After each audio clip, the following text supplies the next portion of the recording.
One of the most unsettling moments after shoulder surgery is when you feel like things were finally improving and then suddenly they're not.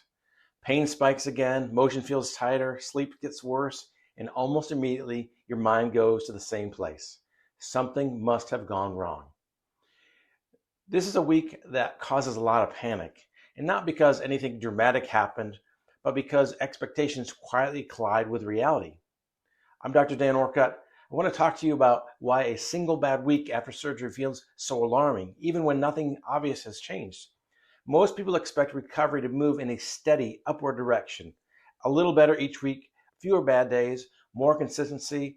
So when a week shows up that feels worse instead of better, it can feel like proof that progress has stopped or reversed. What makes this especially difficult is that this kind of week often arrives without a clear explanation.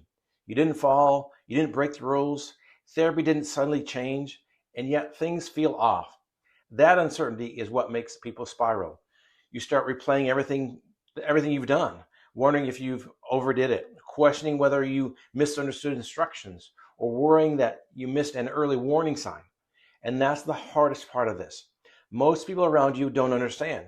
They don't understand why this feels so serious. From the outside, it looks like just a rough patch.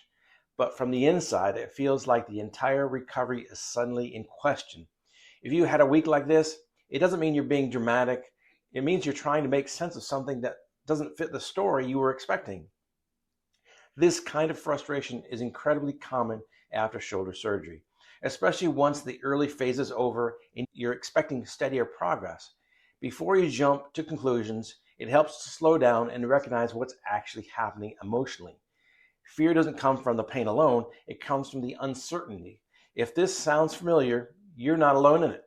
If you want a calmer reference point during recovery, there's a longer video on the channel where I talk about how to think about setbacks versus red flags.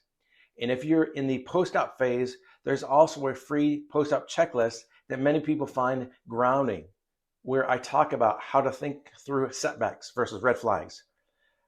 Is in the link below. And if you're in the post-op phase, there's also a free post-op checklist that we'll link below. Thanks, everybody. We'll see you next time.